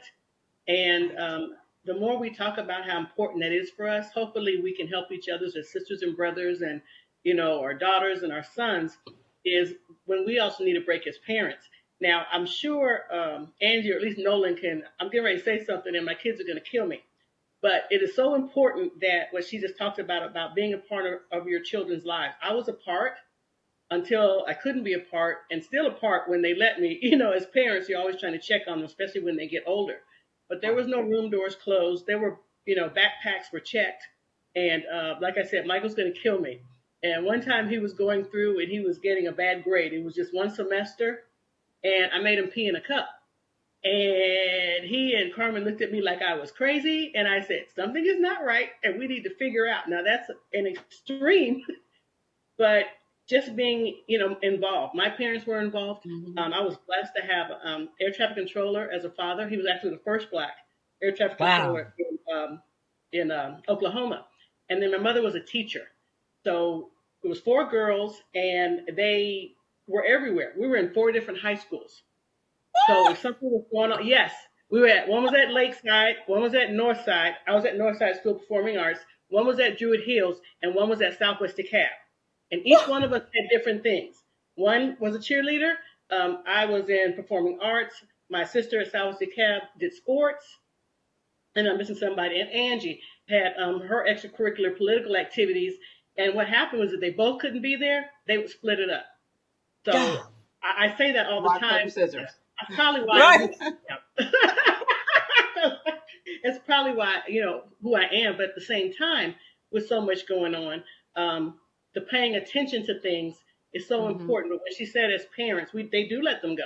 I was very surprised at PTA meetings in high schools. Parents aren't there. Right. And sometimes my kids would be like, well, you don't really have to come. Yes, I do. And it's embarrassing for them. But in the long run, they come back and they say they appreciate it or, thank you for that. And that helps you pay more attention. Sometimes you just really don't know and you're doing the best you can. But I appreciate what she was saying about, you can't do it all. And if you feel that way, reach out to somebody. And if that person doesn't respond, then try somebody else. But that's what Janice is saying. Janice is saying God never created us to do it alone. He designed us to need each other in order to live in our fullness. Woo! Okay, can I meet Janice? Go ahead, Janice. Girl. I'll connect you. Yeah. Okay, That's girl, a I good gotta meet sister right Janice. there. Okay. Yeah, but I mean, even as grown-ups, I am very pleased and proud to say that I have a village as a grown-up. You see my village is showing up for me today, right? Girl, they showing up. Janice is absolutely a part of my village. And so, we have all these boxes like, okay, once they get to here, you don't need that anymore. No, their village becomes my village, becomes our village, and it is okay. Yes. It's okay. I love And it. we're not talking about hours upon hours. We're talking like, 15 minutes. The ride home from the game, tell me about the game. Who's talking about who? Did she wear the outfit that you agree? Whatever, just even if you pretend, I cannot tell you how many video games I have pretended to pay attention to. Oh, wow. Stop it, Sylvia. You better stop it, Sylvia. He's watching. I'm just kidding. No, I'm playing. I'm just playing. Mommy loves you. Okay, here's Grace. Grace says, I was a part of my late son Devin's life, and it was a blessing because he became we became so close. So close. I did give him necessary space to grow, but I was always there. Yes, she was. Grace, you were always there. And she's saying late son, you guys, she didn't lose her son to suicide or anything like that. He had a disease where that took his life. So I just want to make sure, Grace, that everybody understood when you said late son, how did he die? He died of a disease, not of suicide or anything like that. Yeah. I'm sorry to hear about her. Sorry to hear that. Yes. Sorry about that. So yeah. I could not imagine. But I do want to add, like, the things that I'm saying and suggesting, these are not 100% the magic formula for everybody. So I don't want anybody feeling like, well, I can't do that, or I did that and it didn't work and it still turned out like that. This is just, something that may work at whatever, degree, just as a member of the village and the community, just offering a suggestion of things that have worked for me and perhaps it may work for you. Yes. In certain capacities. So this is not no finger pointing. I don't want anybody leaving here feeling bad about anything. I just want people to take away just some things to think about. Well, Tracy Weaver wanted to say something to you, Miss Mary. She said, glad Miss Mary mentioned this tragic story. This is my sister, you guys. So here's my and ours. I have a lot of my family members who support this show. So she's my oldest sister, and she said in her message here on YouTube, she's on YouTube saying, our family deals with mental needs with autism and bipolar with our kids. So there are 6 girls that Marvin and Winifred Smiley raised. It's 6 girls, 6 of us. And our kids are, I have nieces and nephews that have autism or they're either dealing with bipolar. Okay. So we noticed that, Sylvia, that we had, and this is one of the questions I wanted to ask really a long time ago. Give me an opportunity to ask this question, Tracy, so that Tracy and my sister Rhonda is watching as well. We wanted to know, can mental illness be hereditary? Can it be passed down in family? So there is some research out there that says there is a genetic link to illnesses, predisposition on the mother's side of the family. So there is a genetic component involved, yes. In fact, there are some on my mother's side of the family, we have some cases of Alzheimer that kind of had me a little worried myself, but there is a genetic component, and it's a percentage, and I don't have the latest research on that. But yes, there is a link to that. There is a link to that. Go ahead, Mr. Scribe. I'm sorry. I know we've been yapping and yelling. No. I was just listening in and just taking it all in. But when she mentioned Alzheimer's, my mom suffered from dementia, and then in the latter stages, Alzheimer's, and it finally took her life in August of last year. So just going through that whole transition, my sister was the primary caregiver for my mom, but I would visit, and just to watch the progression from when it first started to the very end. It's something that, to go from speaking to her every day and laughing and having conversations to where she didn't even know who I was.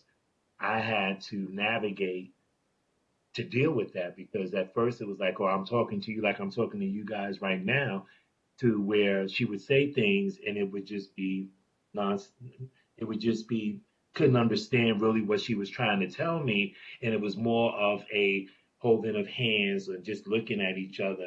And that's just the way we communicated. But I had to find a way to deal with what was happening to her. And my sister had to deal with it because she was there on a daily basis. I was there every so often, first in New York when I would go visit, and then when she eventually moved to Georgia. And one of my way of coping with it was, because I internalized a lot of different things inside and I wouldn't let it out. But my mother told me a long time ago, you've got to be able to release what's inside or it's going to eat away at you. So I started writing poetry. That was one of the reasons I started, for a number of reasons, but that was one of the reasons that helped me get through that pain that I was going through and that depression, because I would get depressed, start thinking about my mortality and why am I here and what am I doing, and my life is not where it needs to be. And I found that the poetry allowed me to release that pain, and I shared it with other people and they resonated with it. So that helped me deal with that mental thing that I was going through at that time. And it's good to be able to find, that sort of disconnect, that decompressing, activity that allows you to, sit with your feelings and process it and feel all the things that you need to feel. And that's another thing too. So, when we're looking at grief, people usually associate grief with death and loss of a life. But grief is just loss, period. So it can be the loss of a relationship. It doesn't necessarily have to be the loss of a life. And so for you, it sounds like you were grieving the loss of that relationship with your mom as you knew her, and eventually evolving, to the actual, loss of her life. And I am also without my mom, so I definitely, can empathize with you on that. But that is a process, and the best thing you can do for yourself is to allow yourself to feel all the things that you need to feel, so that you don't stuff them down and compartmentalize it and it show up in other areas of your life. And that's something else as a community we're not allowed to do. We're not allowed, especially our men folk. We don't allow our men folk to be sad and cry and weak or what's perceived to be weak. I actually do treatment and recovery with men. And so one of the questions that I ask, a group of men when they first come into the program, let's just say if there's a group of 6 men I'm talking to, I'll ask them, how many of you guys were allowed to cry as a little boy? One might raise his hand. That is heartbreaking. That is heartbreaking. We have to do better. We have to do better. We have to allow everyone to feel. But I appreciate Go ahead, Mary. I appreciate what you were saying, Nolan. And something else I've learned, and I'm sure Dr. that she sees this a lot, is mental health deals with more than just suicide, bipolar, and any other things I can name. And like she said, with loss, you can lose a job. I've been there where you lose a job, you're not sure what happened, how, then you're becoming closed in the home. Like you said, it can happen with grief. It can happen with different things. And sometimes I think in our community, we only think mental health is the extreme. Right. But everybody goes through things in their lifetime, and there are moments, like I said, if you don't hear from somebody or it's a friend you're used to seeing, it doesn't mean they're necessarily all the way over to the suicide part, but that doesn't mean their heart doesn't ache because something is going on and then they're trying to figure it out.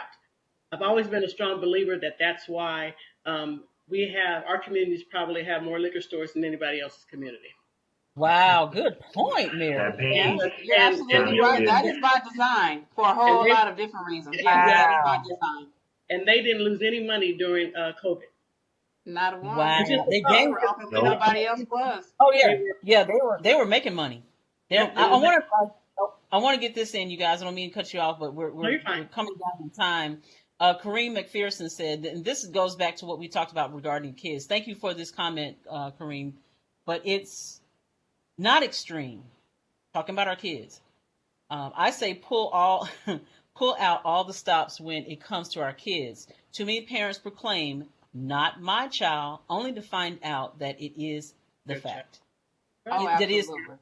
That's right. yeah. Very true. It's very Absolutely. true. And if you don't think it's your child, you are living in denial. You do not have a relationship with your child. When the schoolhouse call me, I answer the phone. Well, what'd he do? I don't even say hello. I hear you. I hear you. What he do? What's wrong? Because I know he is not perfect. He is not perfect. They are going to do things. If you think your child is not cussing, he is probably cussing more than you ever did in your entire lifetime. Yes. Or she.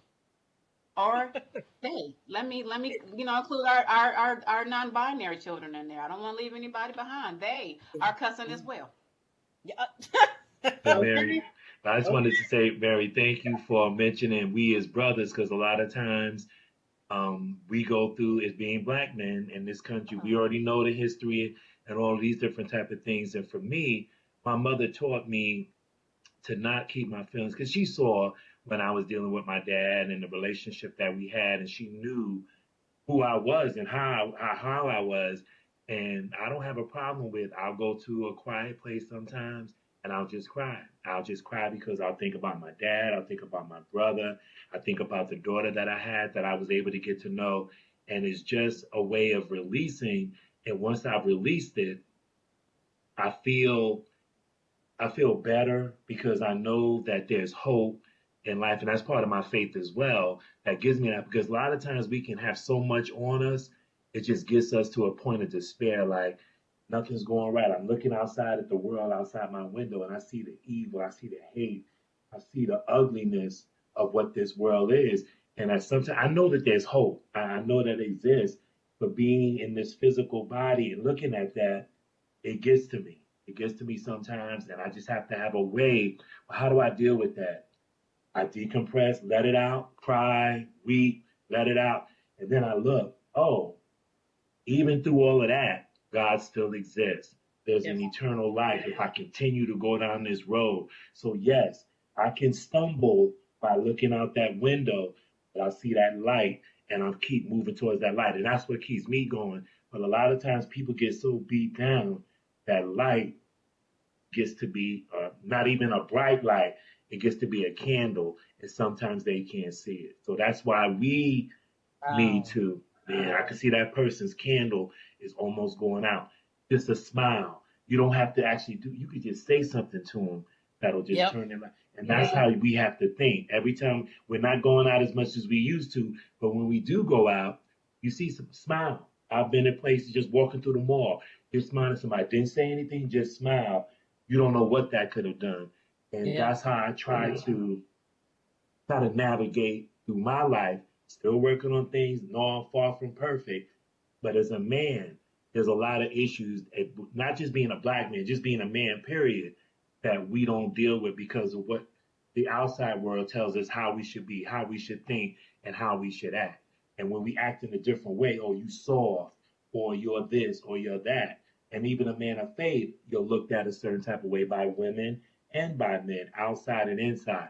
So it's a lot to navigate. That's why I need this right here to navigate through all of this nonsense and a lot of the mess that's going on. Because if I didn't do that, I really don't know where I would be in my life at this particular moment. I got something deep to tell you, Mr. Scribe.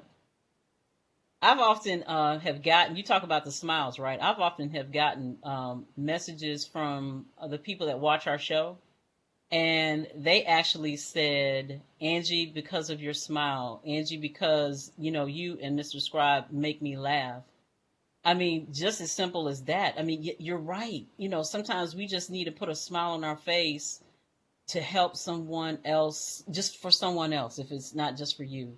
But I will tell you this, and correct me if I'm wrong, Sylvia, but that smile that I put on my face, it really does help me through anything that I'm going through. Besides that frown that I want to put on, but when I am pushing through and I'm putting that smile on my face, not to say that it's something that is that I'm trying to be fake about it. I'm not trying to be fake about anything, but I know my smile actually brings joy to me. It the endorphins are starting there, so it's something about that. So we're about to come down to the end of our show, everyone. I'm trying to get everybody's comments in. What I do want to say is thank you to M. Lynn Kelly that said thank you to Sylvia. So thank you for watching. We also had one other person that wanted to say hello. Cora Williams, thank you. Thank you so much for watching and just saying hello, just stopping in. But with all that said, you guys, Sylvia, I want to give you, the last 5 minutes so that, first of all, people can find where you are, can connect with you. We are putting all her information in, you guys, so that you can find her after the show. Look in our comment section for her information. But for the purposes of people that may be listening in, Sylvia, where can they find you? Right now, you can find me through the BetterHelp platform at www.betterhelp.com/Sylvia Franklin.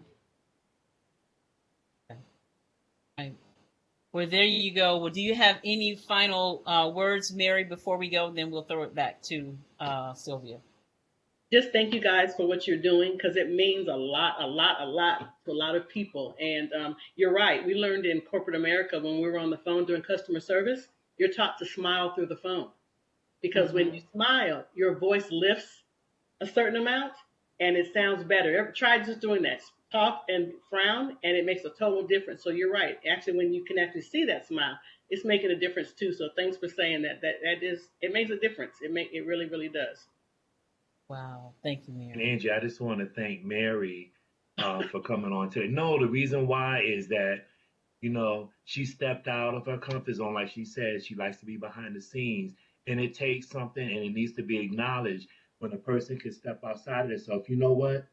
This is important. I need to say something about it. Because a lot of people, what they do is that fear is so overwhelming, they don't. And then you may live to regret that opportunity passed you by. So it's very important to acknowledge that. Oh, Sylvia too. Sylvia's in her wheelhouse, so she's doing her thing. But I just wanted to give a special shout out to Miss Goolsby. She's already a diamond, but Mr. Scribe just had to put that out there as well. Nolan, thank you. You guys are so sweet. And I'm going to say something really, really quick. I hope everybody watching understands, especially in the church, how important it is that this message gets out there. We've had people that won't book or doesn't deal with Michael and Constance because they say, that's too much. And because there's a requirement when they come, if they sing that song, one thing, you have to allow someone to be in the lobby like Sylvia or somebody else that can help people. And we have found that after they sing that song and they're in the service, people do come out and they say, thank you for saying this because you didn't talk about it. And I want to give a shout out to Pastor Barnett, Tyrone Barnett of Peace Baptist Church. And they just support Michael. So he's like, whatever you need, we'll do it. But I encourage us in the church. And I'm saying that because we know about communities. It's okay to have that conversation. He even waives his fee. This is why this is so important. If they sing that song and you allow them to let people come in, and we don't have to pick, we do have people, we do have people that work with us, but you can pick the people if you want. But licensed people to be there, because it happens every single time. 10 to 25 people come out and they'll say, I was dealing with this today. We had one young lady who came out and said that Constance, when she sang, it saved her life because when she was going home. We have so many testimonies. So I just want to say, for those of us in the church, please, please, please keep pushing it, because believe it or not, the pews are filled with this issue that we talked about today. Thank you, Mary. Well, Sylvia, we'll give you the final words, final thoughts.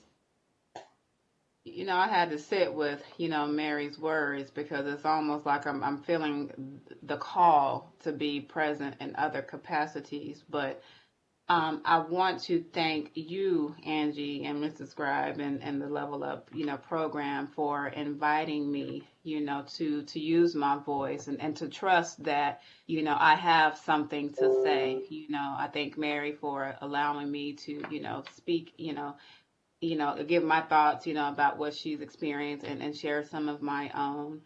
But as a community, I want us to recognize that mental illness is visible and is invisible. I want us to, allow ourselves the gift of mental care for 2022. I'm not saying you have to lay down on the couch. I like to, have sister girl conversation, just much like we are here, just, having conversations. Pick whatever forum that works for you, but give yourself the gift of mental care and the moment of pause. Sitting down and having a seat and reflecting it's just as important as meeting whatever deadline it is that's in place for you. So, I want us to keep this conversation going. I want us as a community to stop frowning upon the things that we don't know and that we don't understand. I want us to be our brother and sister's keeper, check on somebody. If you hadn't seen anybody, ask them, if it's okay, if you're okay. Excuse me, know that it doesn't, excuse me, wait a minute now. Know that it doesn't cost you anything to say hello, to say, how you doing? How you doing? To speak to somebody. Just be present for yourself and available to others. Oh, thank you, Sylvia. Oh my gosh. You guys, listen. That's the end of our show. And I these two ladies, me and Mr. Scribe can go another hour or two, but we got to release them to their families. It's what we believe. So I want you guys to always, please, even after we stop going live with this show, share this, if nothing else, share this one to your personal pages, because it could save a life. This is where we are, ladies and gentlemen. And please, please, please take heed to what Sylvia is saying. Reach out to someone that you haven't heard or talked to, and just, you never know, that smile, that voice on the other side could save a life. So let's take care of one another. We will be back next week with another live show. I'm so excited about this show as well, you guys. We are still in our month of health. And yeah, we tried something different here, you guys, because we are taking consideration. We are taking to consideration here at Level Up mental health. And that's why we did have this show during our health month. Well, you're listening and watching Level Up, real talk that takes you higher. I am your host, Angee from the B. We'll see you next week. Love you, mean it. Take care.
Whatever is ahead of you, there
Ain't no use in pretending, so I'll give my all. And I'll always know the place of my beginning.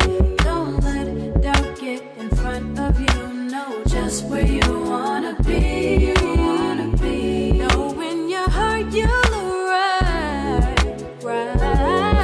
Just when you think you know enough, you got so much to see. Oh, you're in for such a beautiful ride. And so I believe,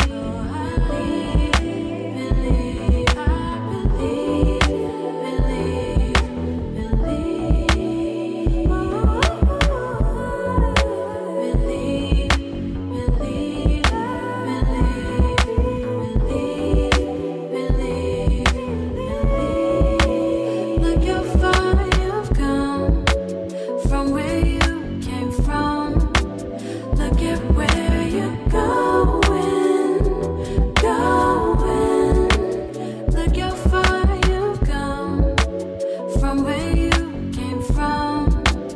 Look at where you're going. The possibilities of what you can be will never end. So just begin.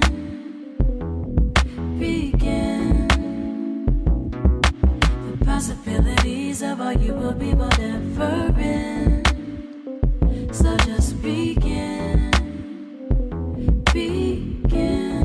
Won't you look how far you've come from where you came from? Look at where you're going. Look how far you come from where you started from. Look at where you're going.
Hello, my name is Rodney Damon Collins. I'm an actor, producer, author, and speaker. I'm excited to share my first book entitled Shattered: A Journey Through the Pieces. I wrote this book because there are millions of people like me in this world who are searching for purpose while navigating emotional distress. This book is for anyone who wants to be the producer of their own life. The reader will be encouraged to know that if they, 1, keep God first, 2, learn how to make peace with the pieces in our lives, and finally, 3, never deterred from your dreams, that you will see your purpose fulfilled. I love you, and go grab this book on Amazon.com, Shattered: A Journey Through the Pieces.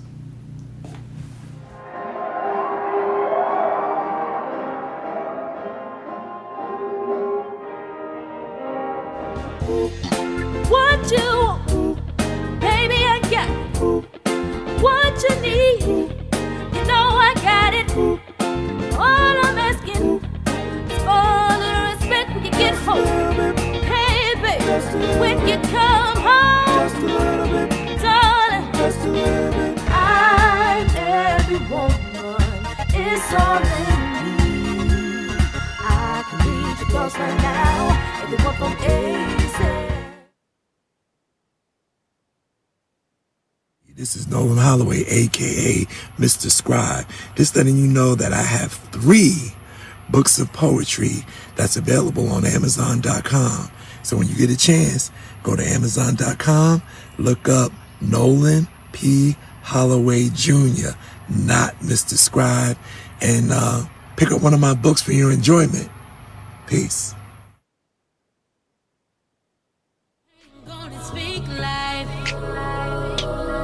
In every way, let the people see, let them see, and make sure you know you're right. Oh, when you speak. Hey, this is Miguel Nunnery of Babies and Beards. Keep it locked right here as we level up, giving a voice to the unvoiced, where real talk that takes you higher. Ordinary people with extraordinary stories. Yo, level up, real talk that takes you higher with your boy Mike Jeezy. It's Dr. Robert Frazier, CEO of Silk Educational Consulting, and it's time to level up. What's up? It's your boy Fred Jones. Let's level up on Sunday. Ordinary people with extraordinary stories.